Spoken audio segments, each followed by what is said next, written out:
G'day guys, today we're going to look at awnings and fitting them to the side of your roof rack. ARB obviously have a range of awnings, 2 metre, 2.5 metre as well as our short 1.2 metre. Awnings are obviously a fantastic accessory to have on your four-wheel drive, really good for whether you're going camping, want to put your swag underneath it, heading down to the beach, or maybe even just going down to the local football club. The other good thing about the awning is that with the proper bracketry with our quick release bracket, you can basically take it off and put it on really simply in under 2 or 3 minutes, which is great because it means that when you're driving around day to day, you don't have to have the awning on the side of your car all the time. You can take it off and leave it in the shed or your garage and then just chuck it on the time you need it. So as I said, today we're going to look at putting this 2 metre awning on the side of our Ranger on our trade rack using a quick release bracket, which is also the same bracket that we would use for our touring racks. And we also have on top of that a range of other brackets that will work for all the other roof racks that we sell here at ARB. So Jono, what do we need? What are the tools? How long is it going to take us? We don't need too many tools for this one, just a couple of basic spanners, a pair of scissors and a couple of other basic hand tools everyone will have lying around, and I reckon we'll get this done in about 30 minutes. Brilliant, let's have a go. Within the quick release awning bracket box, you'll find all the bits and pieces you need to get the job done. We have all of our brackets as well as some protective tape to ensure that you don't get any superficial scratches on your roof rack. Also you'll find inside detailed fitting instructions that you can read through at your leisure. The first step is to take the protective film and cut it into 8 equal lengths to wrap around the roof rack top and bottom rails. When fitting to a roof rack with a mesh base, it's always worth test fitting the rear bracket to make sure that you've got it in a spot that'll suit.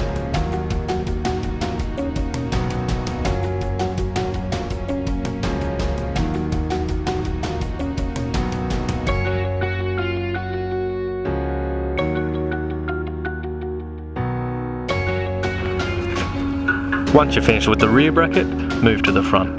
Keeping in mind that with the adjustability in the awnings, there is no set dimension or measurement that the two brackets need to be apart. However, it's always best practice to keep them as wide as possible to give the most secure area for mounting.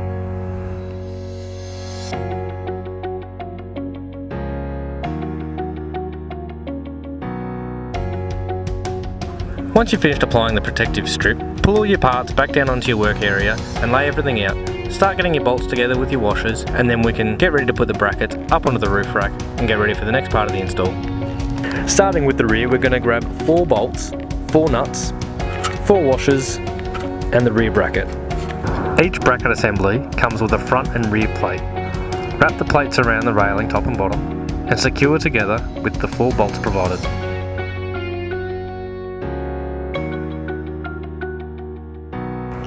Once the rear bracket assembly is complete and fastened, move on to the front and continue the same.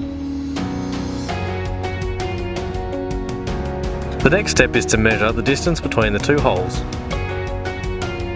Be sure to make a record of the measurements you've taken, and now it's time to assemble the bracket for the back of the awning. Slide the provided bolts down the T-slot channel and then use the knurled bolt and put that in through the back of the bracket and place it over the top of the bolts.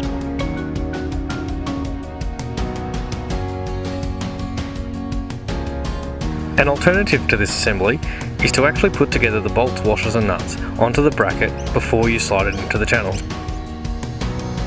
In this demonstration, we're not entirely following the fitting instructions, as we're showing how you can do this without having a vise at home to secure the knurled bolt into the nut.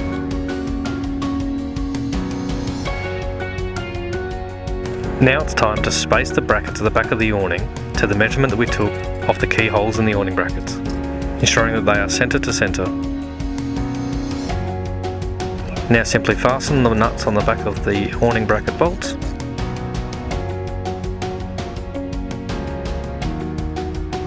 And now it's time to lock in the knurled bolt. Take the heavy duty washer and place it over the top of the knurled bolt. Now use your 13mm spanner to tighten the nut, pulling the knurled bolt through the bracket. This locks it into place so that we can then secure it onto the awning. Using this method, there is no vise required.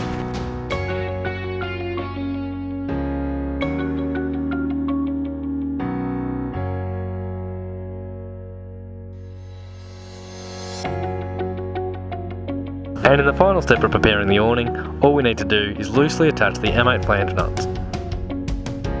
And now we can simply slot the awning into place. Finally, hand tighten the flange nuts at the back of the awning and secure with the 13mm ratchet. And when the time comes that you'd like to remove the awning, Simply undo the 13mm flange nuts at the front and rear of the awning, which will allow you to loosely remove the awning and move it away for storage. So there we have it. Whether it's an awning with or without a quick release, it's readily available for you from your local ARB store. Give them a buzz, see if you want to have a crack at doing this at home, in your garage, in your shed, in your driveway. It's super simple, really limited amount of tools required, and you can have a great new piece of four-wheel drive equipment to get out there on your next adventure. Thanks for listening.